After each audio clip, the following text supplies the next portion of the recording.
Tonight on News Hour, Rivers Assembly seeks probe of ex-Sole Administrator Ibas and Governor Fubara absent. Flood wrecks homes, residents count losses in Gombe and Lagos. Nigerians divided over growing plans to regulate religious leaders.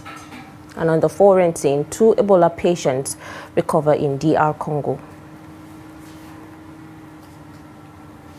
Hello, good evening and welcome to News Hour on Trust TV. I am Fatima Ahmed Musa and thank you so much for joining us.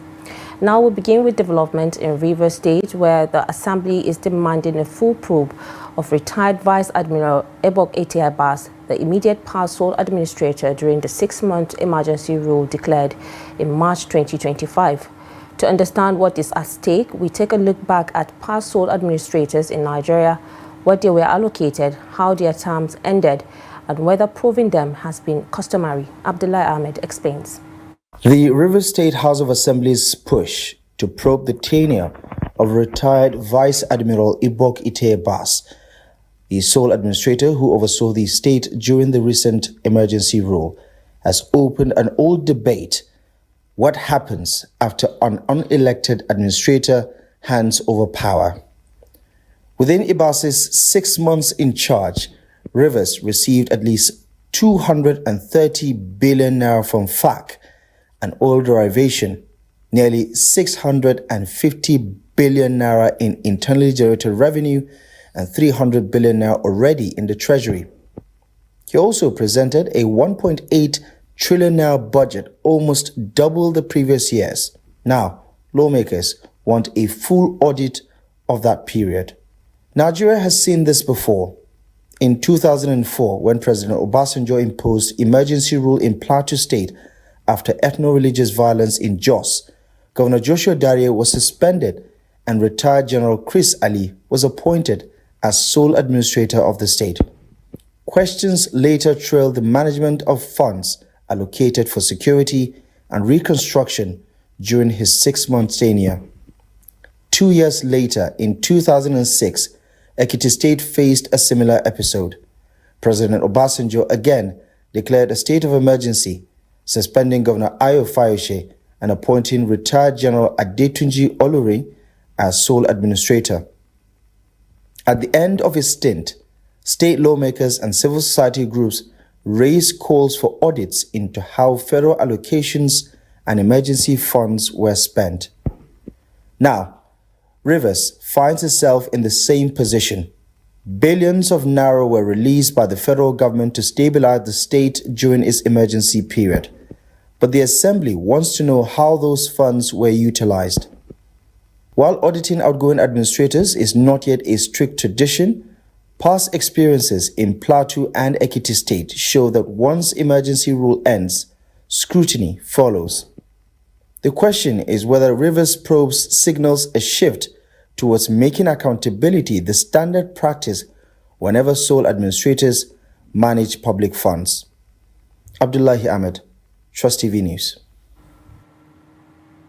Still in Rivers State, thousands of supporters who gathered at the government house in Port Harcourt on Thursday to welcome Governor Siminalayi Fubara went home disappointed after he failed to show up. The supporters, including former local government chairmen loyal to Fubara, have thronged the venue from as early as 6 a.m. expecting him to resume office following the expiration of 6-month state of emergency in the state. By midday, many began to leave in frustration as his whereabouts remain unknown. Supporters of FCT Minister Nyesom Wike and the newly elected local government chairman were notably absent from the gathering. President Bola Tinubu had on Wednesday formally ended the emergency rule, clearing the way for the return of democratic governance in the Rivers State. Now, over 11,749 people were killed in violent attacks in Plateau State between 2001 and 2025. A committee set up to investigate the violence has said. Plateau in north-central Nigeria suffers from various forms of violence, including herder farmers violence, intercommunal violence, and ethno-religious crisis. The violence has led to the death of thousands of people and the displacement of many others. The fact-finding committee on incessant attacks, killings and destructions in Plateau said no fewer than 420 communities in the state were attacked between 2001 and 2025. Nicholas Rogers, a retired Major General and chairman of the committee, disclosed this while presenting its report to the Governor Caleb Mufwang on Wednesday in Jos. Mufwang inaugurated a 10-member committee on 20th May to unravel the remote and immediate causes of the incessant attacks in the state. Rogers said the attacks were recorded across 13 local government areas, leading to deaths of more than 11,749 people within the period under review. Now, a resident of Dong community in Jos North local government area of Plateau State, Solomon Dasura, has narrated how kidnappers broke into his house and abducted two of his relatives, a corps member and a university student of Jos. Dasura, who described the incident as traumatic, said he narrowly escaped being taken. Ado Musa completes this report. The attackers reportedly forced their way through the door and abducted the two victims late in the night. According to Dansura, the attackers stormed his compound around 10:30 p.m., just as family members were preparing to go to bed. In an attempt to get through the house through the window, it was difficult for them, and they came through the door and they began to harvest the door. You can see the door for yourself. They came with equipment because I sighted the equipment while I went and opened the curtain, and I saw them too. Having cutlass, an axe and a digger, and then some other things like that, I don't know. They came in numbering 3 of them, but then before that penetration into the house, we just had a discussion with my wife, what do we do now? Nobody's responding. My wife suggested, why don't I step out to escalate the situation to the neighbors? Fortunate, I just asked them to go into one of the rooms, and they locked the room from the inside, and I went through an exit door. And before we got to this place, they had actually whisked away my sister-in-law and one other young guy who probably came into the house for a holiday, a student with the University of Jos. He added that the victims remain in captivity, with the kidnappers demanding a ransom of 50 million naira. The next day morning, surely they called. They went away with all of our phones, and they called in the morning of Monday, requesting that they are in custody of the relations and that we should pay 50 million naira. We pleaded with them. I'm a civil servant. I don't have any 50 million naira. I don't have any amount. So we kept pleading and kept pleading. They kept calling with the same phone line, particularly that of my wife. The next day, we kept pleading. So we've been pleading with them each time they call because we don't have such a money. Trust TV reports that the abduction has heightened fear in Dong community, with residents say cases of kidnapping have become frequent. Ansura is calling on security agencies to act swiftly to rescue the victims and restore peace to the area. Ado Musa, Trust TV News, Jos. Now, the Katsina State abducted couples Anas Ahmed and his pregnant wife Halimatu and their daughter Jidda have regained freedom after exhaustive negotiations and the payment of a ransom of 50 million ransom. The ransom was paid 2 days earlier, but the victims were only released late Wednesday evening. According to the family sources, the freed victims were weak, distressed, and are currently receiving emergency care at a hospital in Katsina. Trust TV's attempts to speak with the victims proved unsuccessful as journalists and sympathizers were barred by security guards who said they were acting on the hospital's instructions. A source at the hospital confirmed that the victims are undergoing intensive medical checks and will be discharged once the process is completed. Meanwhile, the family of the couple expressed relief and joy, thanking residents of Katsina for their prayers and support during the difficult period. Now, government involvement in religion is not new in Nigeria, but the trend is growing. The latest is in Niger State, where clerics are now required to submit their sermons to authorities before preaching. Officials defend the policy as a way to promote harmony and sensitize religious practices. Critics, however, see it as a censorship and a dangerous step towards curtailing freedom. Nadia Busari reports. Government involvement in religious affairs is not new in Nigeria, but it is becoming more pronounced. The latest move is in Niger State, where clerics are now required to submit their sermons to authorities before preaching. Officials say the step is meant to promote harmony and proper religious practice. This is not the first time such policies have surfaced. Back in 2016, Kaduna State introduced a religious preaching regulation bill that sought to license preachers and control public preaching. In 2019, a Kaduna High Court struck down sections of the law, ruling that licensing preachers was unconstitutional. In Kano State, the Hisbah Corps, set up in 2000 and further institutionalized in 2003, has for years monitored sermons, religious gatherings, and even public songs under Sharia enforcement laws. With Niger's new policy now in play, clerics have been given time to comply, but questions still remain. Will this stay a state-level initiative, or could it mark the beginning of a broader shift in how religion is regulated across Nigeria? It's not about the independence of religious institution or the right to freedom of expression for citizens, but it is a matter of security. It is a matter of communication. Opponents warn that this could erode constitutional rights and give governments excessive powers over faith. They argue that regulating sermons risks politicizing religion and silencing dissenting voices. Governments do not have the power to license preachings. Of course, they can monitor, because monitoring is different from permission or licensing clerics to speak. If the speech or the presentation of clerics are being censored or are being licensed, it's an infringement of Section 39 of the Constitution of the Federal Republic of Nigeria that gives every citizen the freedom of expression.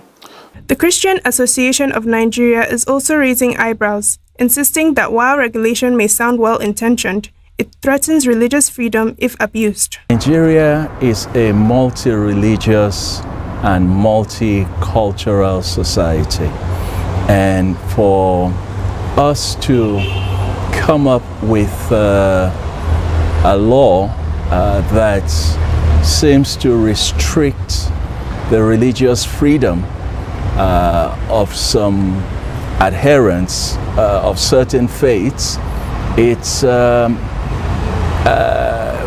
well, from the Christian community, we are not comfortable with it. On the streets, Nigerians are split. Some welcome the idea, saying it can curb dangerous preaching. Others dismiss it as misplaced priority, arguing governments should fix poverty, food inflation, and insecurity instead of politicizing the pulpit. Any sermon should be scrutinized, should be submitted to the authority so that it can be streamlined, so that we will know the content of that message in such a manner that it will not deceive or mislead the young people. It is a good idea that to monitor especially the security challenges that we used to have. So controlling is not that, I know that the state governors are not doing it for their selfish interests. Definitely they must have a reason. Before the pastors and imam should submit any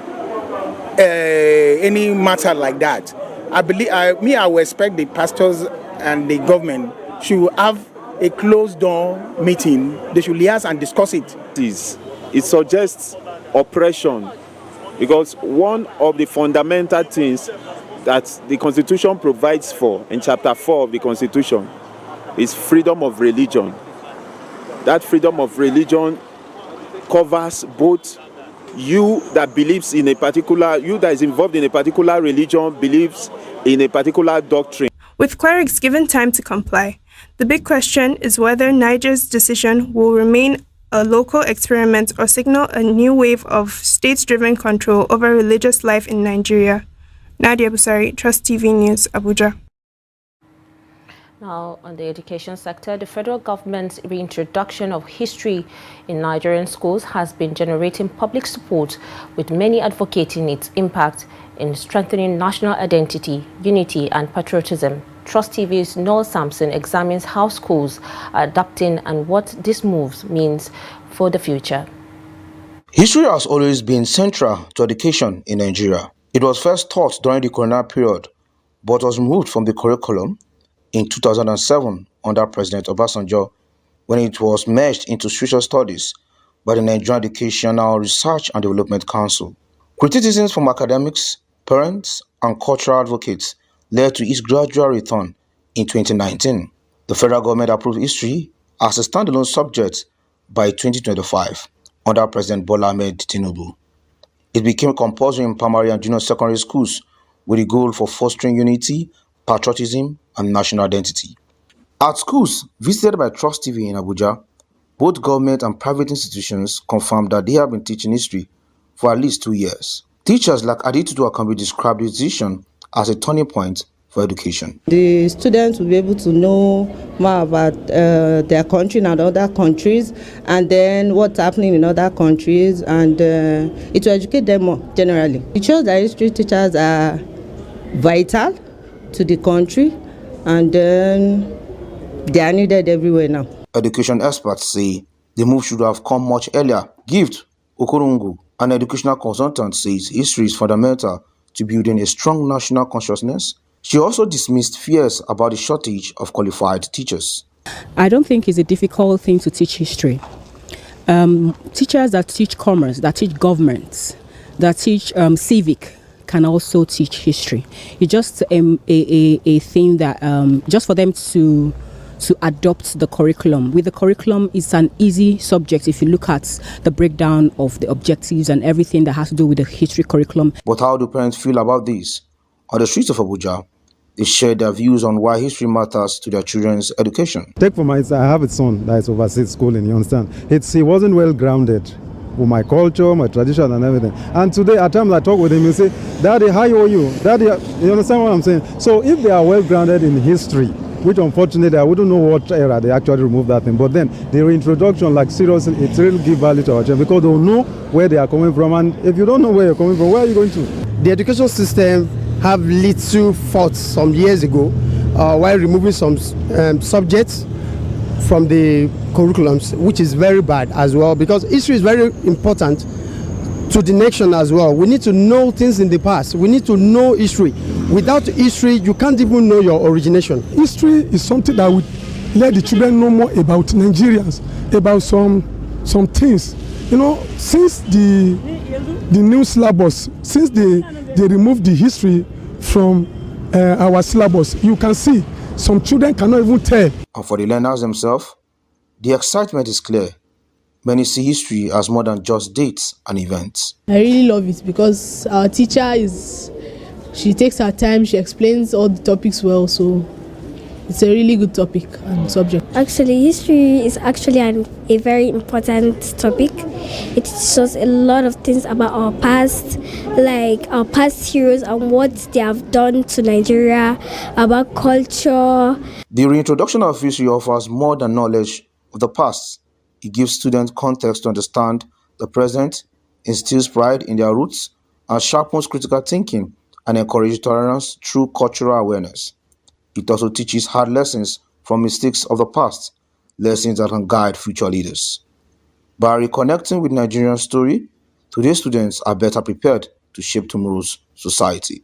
Noel Sampson, Trust TV News, Abuja.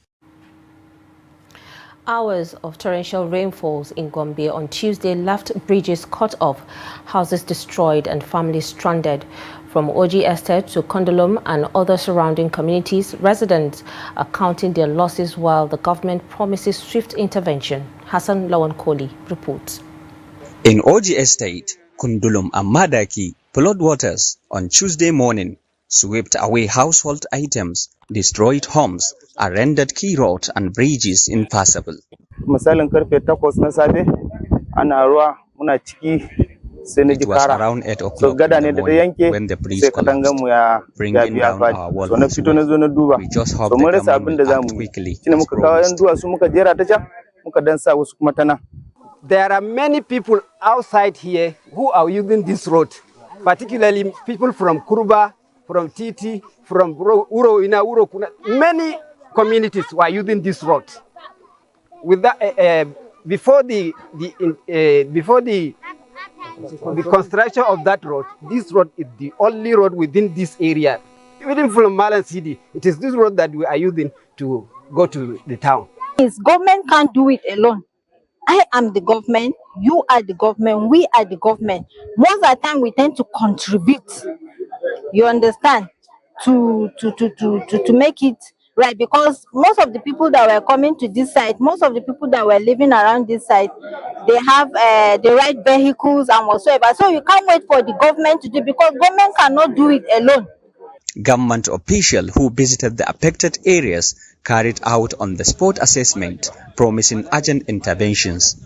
So those that are in need of immediate action, we are going to swing into action to ensure that we remedy the situation.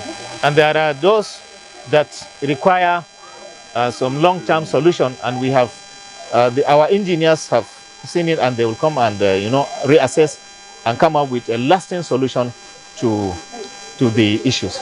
He assured that reconstruction begins without delay. As victims struggle to rebuild their lives, residents of Oji Estate, Kundulum, and neighboring communities are hoping the government's promise of swift action will bring lasting relief and help prevent future disasters. Hassan Lawan Koli, Trust TV News, Gombe. A heavy downpour on Thursday morning triggered flooding that submerged parts of Ajeremi Ifelodun local government area of Lagos State. Residents lamented that blocked drainages along some streets worsened the situation. One resident, Mrs. A. Uzo, described the rising water level as dangerous, warning of possible outbreaks of waterborne diseases. She appealed to the authorities to urgently clear the major drainages by the expressway to allow free flow of water. The flooding forced many shops to shut down, while motorists and pedestrians resorted to alternative routes. Another resident disclosed that the community has been underwater for 4 consecutive days since the week's first rainfall. You're watching News Hour on Trust TV. Coming up, Gombe turns to private sector to tackle snake bite crisis. There's some more when we return. Just stay with us.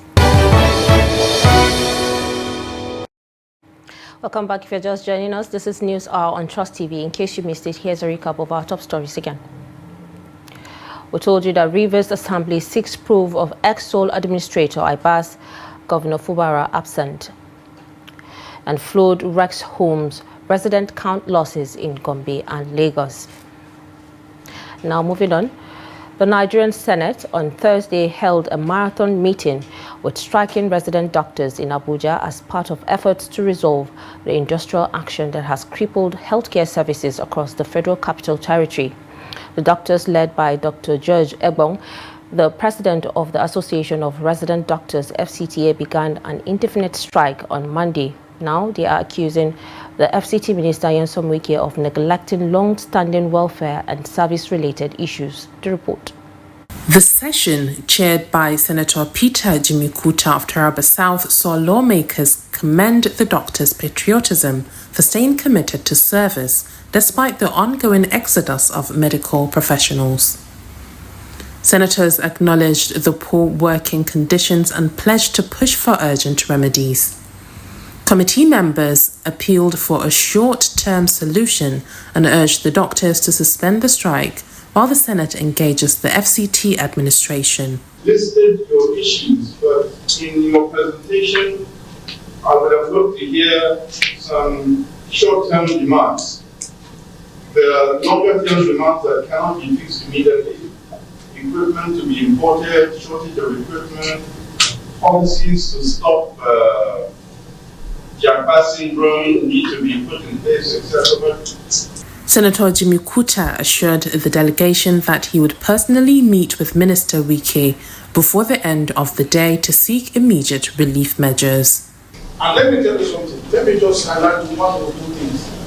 You see, when you meet somebody that is in action, everybody will want everything to happen at the same time. I'm not working to be for the minister. But as far as I'm concerned, it's different for us. I said the minister is the symbol of the renewal of Mr. President. Because there's evidence of performing in some other areas. Responding, Dr. Ibong condemned what he described as the risky and unprofessional conditions under which resident doctors operate. Supporting him, Dr. Osundara Tokbe Zenith, the president of the Nigerian Association of Resident Doctors, warned that attempts to enforce a no-work, no-pay policy or dismiss striking doctors could trigger a nationwide medical emergency. We have an issue with manpower. And I'll give an example of one of the hospitals. Let me use one of our FCTA hospitals for example, the Nyanya General Hospital. Nyanya General Hospital has about 20 doctors, and they see about 20,000 patients a month, and they have just 40 beds. So, what happened in Portugal some years back, here. Sir, it is going to be a national disaster that if any doctor in this FCTA is sacked, just because they are agitating for their right, we are going to declare a state of emergency from the National Office of NAD. After a closed-door session, Senator Jimmy Kuta told journalists that the talks were robust, expressing optimism that the doctors would brief their members and return with a positive update on suspending the strike. Now, the Civil Liberty Organization, CLO, has threatened to sue the federal government over the non-payment of immigration officers who are serving in different countries abroad, which has reached up to the 14 months now. Recall that officers have been crying out over their ordeal since last year, saying that the last time they received salary was in June last year, lamenting that it has caused them an untold hardship. Many of the officers, according to media reports, have relocated their families back to Nigeria as they can't take care of them in a foreign land, with some saying they even called their relatives in Nigeria to be sending them money to survive. Reacting to the situation on Thursday, the director of the CLO, Steve Aluko, who spoke in Jos, the Plateau State capital, said the non-payment of the salary is unfortunate, adding that it is not speaking well of the nation and the government. Owing people is not just enough, it's not just a bad omen. Owing to 14 months brings a lot of hardship, brings a lot of trouble, dysfunction, the family line, and it leads to loss of property and the loss of life in some instances. So 14 months is just not issue of days. And coming from the background of a government that just pride itself that it has met its revenue target for the year. And here you are owing your own federal staff, international staff as we call them.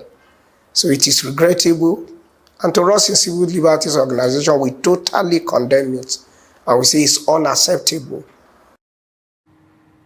Now in Jalingo of Taraba State, citizens are raising concerns over the rising cost of meals in restaurants despite the sharp drop in the prices of grains and other food items in the market. They are calling on food vendors to reduce the cost of per plate to make meals affordable for the common man. The report. A visit to some restaurants in Jalingo, the Taraba State capital, shows that the price of meals has either remained the same or increased, even though the prices of grains and vegetables have dropped significantly. For instance, a 50 kg bag of rice which sold for about 80,000 last year now costs 40,000 naira. Similarly, a 100 kg bag of maize has dropped from about 80,000 to between 25,000 and 30,000 naira. Yet, the price of plate of rice in restaurants has not reduced. Some residents express concern over the situation. If you look at the situation, they may say they have their own reason. Either they will be talking about if the food stock has been reduced, there are some other commodities like maggi, fish, meat, oil, they will hide behind it. So, but the best thing, they are in good position to find out what is the major reason why they didn't drop down their prices. Concerning food price in the marketplaces like these hotels, I came to understand that the prices of bags of maize have reduced, but the prices of food in those vendors places have not been reduced. So it's a very serious problem that needs to be looked into. They are selling their products in high price, like in the market or in the restaurant, everywhere. Well, first of all, I have to say that is not good, because if the price have reduced, they have to reduce their own too.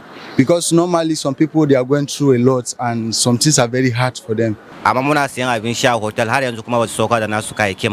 Despite the significant drop in the prices of grains and other ingredients in the market, the cost of food in restaurants remain unchanged. The reason for this is unclear. We urge food vendors to act with integrity. Meanwhile, others argue that the prices fixed by vendors are justified, since the cost of other ingredients such as oil, seasoning, fish, and meat has continued to rise. You can't buy something cheaper than on market, you go carry it with your head come. No. But last year they said the price now. The rice is 90,000 now. Now? Yes. 90,000. Big baba. When asked, some restaurant owners explain why they cannot reduce meal prices. I have not reduced my price because the prices of food have reduced, but the things in the shop have not yet come down. So when you are going to buy, like Maggi, you buy Maggi 1,600, 1,700, and the expenses in the shop, and it is only the foods that have just reduced. So the equation is not balanced. I operate at Roadblock in Jalingo. Yes, it's true that grain prices have reduced in the markets, but other ingredients like pepper, onions, and cooking oil remain costly. In fact, their prices have doubled compared to before.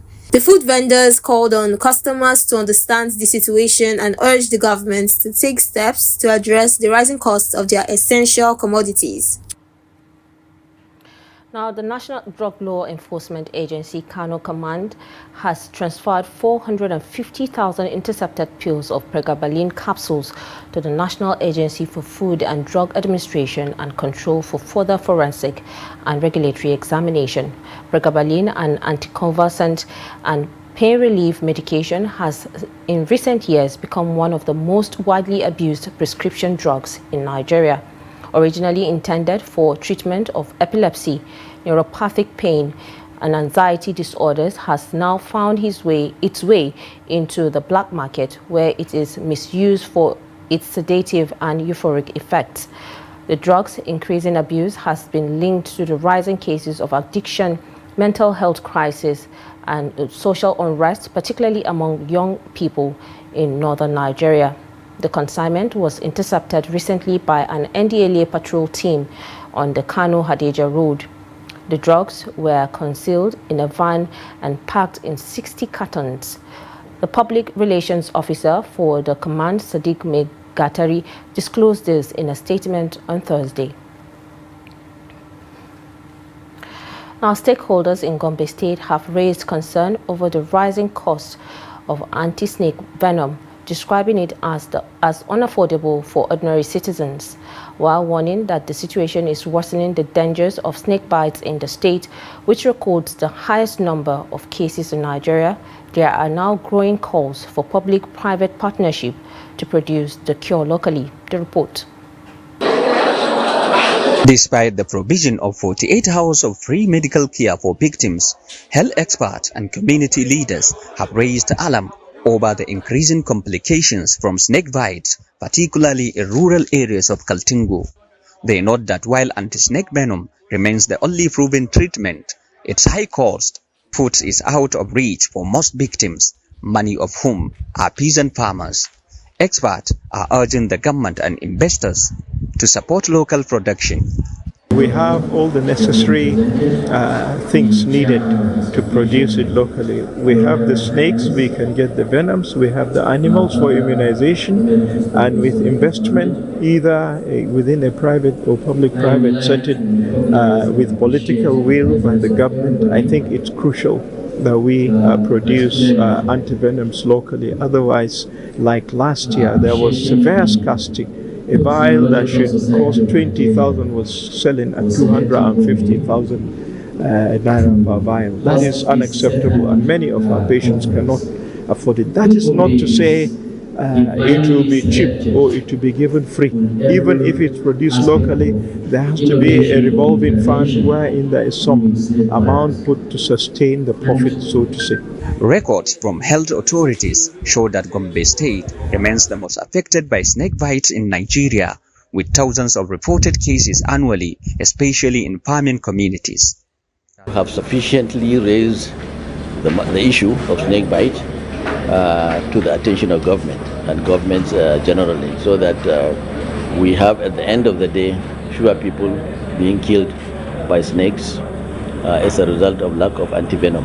And we are also at the end of the day trying to see if we can cajole governments, state and local government and the private sector to come and see that it is more profitable to produce antivenom in Nigeria. And if somebody decides to do that, we believe that the Gombe State, especially the Kaltungo area, is going to provide the best opportunity for them to set up their businesses or to set up any manufacturing industry for the anti-snake venom. The state government acknowledged the challenges and has assured that efforts are ongoing to subsidize treatment while partnering with research institutions to explore local solutions.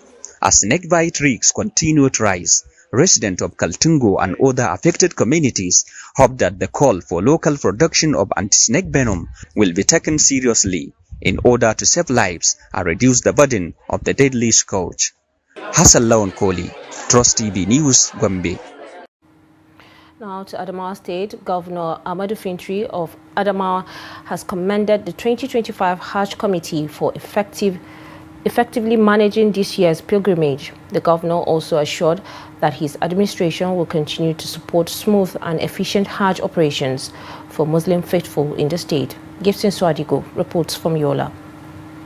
Governor Ahmadu Fintri expressed gratitude to Almighty Allah for the safe return of all pilgrims during an audience with the 2025 Hajj Committee led by Muhammadu Sani Ribado, the Amirul Hajj, at the government house in Yola. He noted with satisfaction that only one minor health incident was recorded, with affected pilgrims reunited with our family. The governor attributed the success of the exercise to the integrity and dedication of the committee members carefully selected for the task. That inasmuch as we have not failed in the past, we will not fail now and will not fail tomorrow. We will work hard to see that this onerous religious obligation is performed successfully, continuously in the state. This thing, like I said, I want to conclude by thanking a lot of sacrifice was done, a lot of time, and it is one delegation among many that have done so well. In his remarks, the Amirul Hajj, Muhammadu Sani Ribado, also expressed gratitude to Allah for the smooth conclusion of the pilgrimage. He said all pilgrims from Adamawa were able to perform their religious obligation without major incidents, and thanked Governor Fintri for the invaluable support that ensured a hitch-free exercise. On behalf of the entire delegation, I wish to express our sincere gratitude for the opportunity you gave us to serve as the Adamawa State Hajj Committee 2025. I am pleased to inform you that we have returned safely. The Executive Secretary of the Adamawa State Muslim Pilgrims Welfare Commission, Abubakar Saliu, revealed that out of 1,037 visas approved for the state, 1,034 pilgrims completed the pilgrimage. He explained that 6.8 billion was remitted to the National Hajj Commission for the exercise, highlighting notable improvements in transportation, catering, and overall welfare. However, the Commission expressed concern over Saudi Arabia's new Hajj calendar, which requires states to finance 2 pilgrimages within a single budget year. Now pegged the last date for payment at 8th October of the same year, which simply means that we are doing two Hajj in one budget and for 2 different years. And so it is going to create some financial management issues for states. Gibson Swadgo, Trust TV News, Yola. A school and leadership academy for underprivileged students in Nasarawa has received support in Abuja from businessman and philanthropist Nasiru Haladu Danu. His foundation donated books and a 5 million grant to Malami Academy. The report. Malami Academy, with over 240 students, is known for offering free quality education and leadership training to indigent children.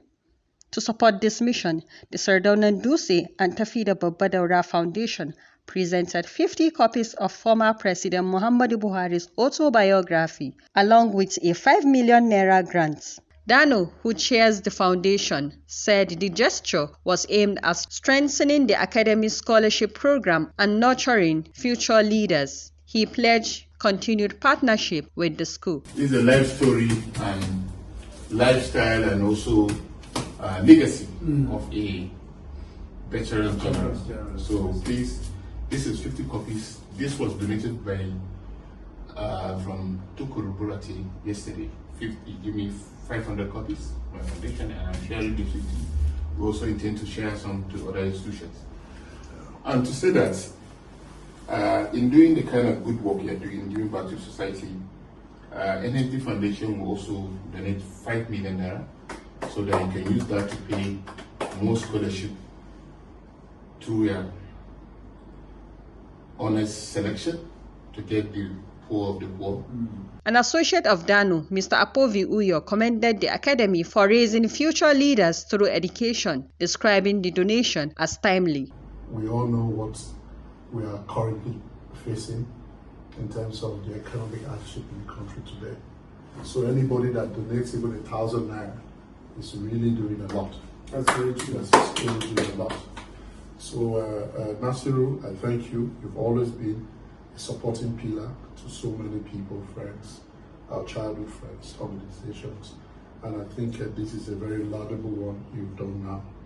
And for Malami, this is, in fact, it's incredible, you know, that you even conceived this idea for the last 13 years, and you have dedicated your time, your resources into developing this.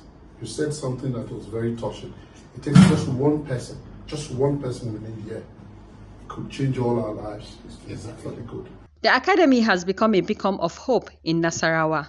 And with partnership like this, it continues to expand access to education and leadership training for those who need it most. Now, at the Aminu Kano Teaching Hospital, one of northern Nigeria's largest health facilities, recent power outage has sparked outrage. Reports indicate that some patients may have lost their lives after electricity supply was cut despite repeated plea from hospital management to the distribution company.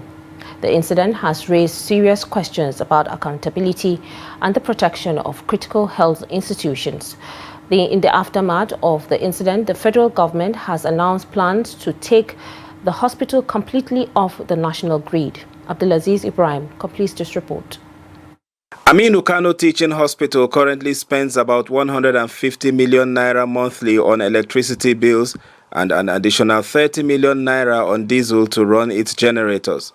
The Chief Medical Director of AKTH confirmed that although appeals were ongoing to settle accrued bills, the disconnection of power by the Kano Electricity Distribution Company, KEDCO, may have contributed to tragic loss of lives. Unfortunately, on Friday, around 5 p.m. in the afternoon, KEDCO decided to come and cut off the light in the hospital. Luckily for us, we have solar power in most of the vital areas where we need services as an emergency, for the hospital. And we're able to sustain for a while, until early morning hours of Monday. I'm aware we have lost some lives in ICU, and this is not an uncommon event. However, we'll find out specifically if this power failure has actually resulted in the death of anybody in the hospital, not just the ICU. KEDCO, however, insists it acted within reason, stressing that the hospital owes nearly 1 billion naira in accumulated bills. The company explained that it had repeatedly advised the hospital to separate its staff quarters from the main hospital complex in order to manage its debts more effectively. That suggestion also to Aminu Kano Teaching Hospital, separate. I'm sure your bill will come down, then we'll talk about how payment plans are now, because we know they can't pay 1 billion one time. So definitely it has to be a payment plan, right? And we're willing to sit down and do that. So, we wrote notification notifying them on that. We went twice to separate, they refused us access. On Wednesday, the federal government announced a 12 billion naira solar power project for the hospital. The project will deliver a 7-megawatt hybrid solar station designed to take AKTH completely off the national grid. Together, we will deliver a project that will completely take AKTH off the national grid, ensuring an uninterrupted power supply for its over 700 beds, thousands of staff, and critical life-saving equipment. While the solar project offers hope, the outage has exposed the fragility of Nigeria's healthcare system and the urgent need to safeguard hospitals from the devastating impact of power disputes. Abdulaziz Ibrahim, Trust TV News, Kano.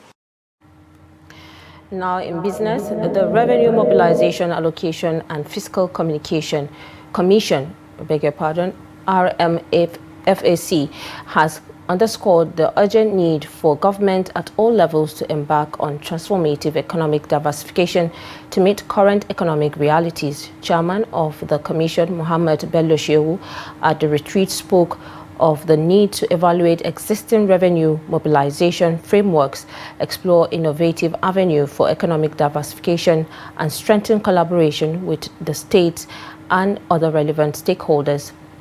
The chairman, represented by the Federal Commissioner representing Kwara State, Ismail Muhammad Agaka, said Nigeria's fiscal trajectory is at a crossroads. In a communique issued at the end of the retreat, the committee recommended adding the economic diversification efforts of government at all levels as one of the proxies for sharing the revenue allocation formula. It also emphasized the need to sensitize the subnationals by collaborating with the 6 regional development commissions of the central government to organize zonal advocacy. Now away from Nigeria, health officials in the Democratic Republic of Congo have announced that the first 2 patients treated for Ebola in Bulape Health Zone, Kasai Province, have fully recovered and have been discharged from the local treatment center. The World Health Organization Regional Office for Africa disclosed this on its X, formerly Twitter, handle on Tuesday, describing the development as a significant step forward in the country's efforts to contain the virus, which resurfaced in the region early this month. According to WHO, the recoveries were achieved through strengthening clinical care and rapid response measures rolled out in the past week. These interventions were coordinated by the DR Congo Ministry of Health, support from WHO, Medicines Sans Frontières, Alima, and other humanitarian partners on the ground. Health authorities in DR Congo had declared the outbreak of Ebola virus disease in Kasai province on September 4th. Now it's time for us to join Joseph Peter for more news on sports.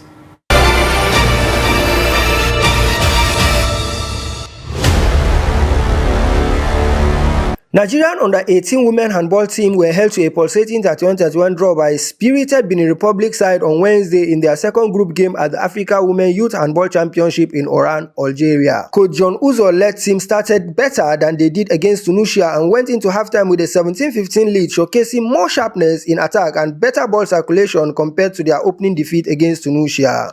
However, the Beniners mounted a strong comeback in the second half, capitalizing on Nigeria's defensive lapses and forcing turnovers that allowed them to stay within touching distance. Their persistence paid off as they clawed back to the level score, denying Nigeria what could have been their second victory of the tournament. Despite the disappointment of surrendering a 2-goal halftime advantage, the draw represents a slightly better performance from the Nigerians, who had struggled with confidence in their opening match.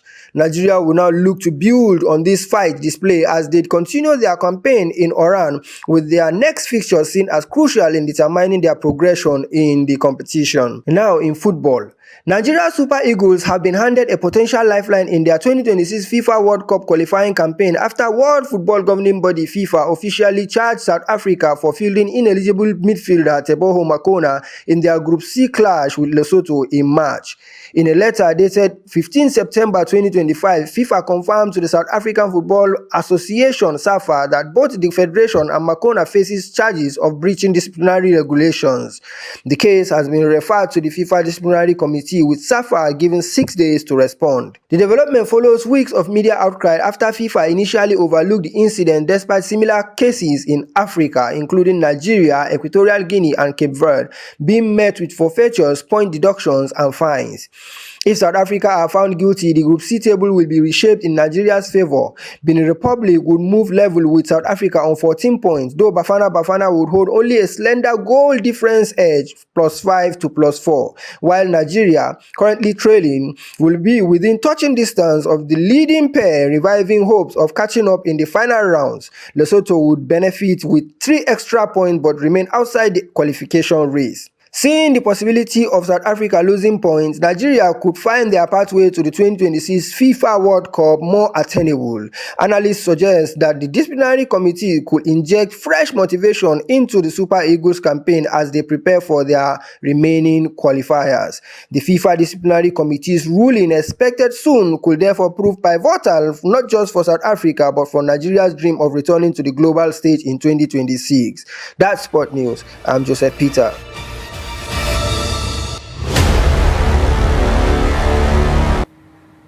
And with that, we wrap today's news hour on Trust TV. Do not forget to watch and catch us across all our social media platforms and join our YouTube live stream for more news, programs, and documentaries.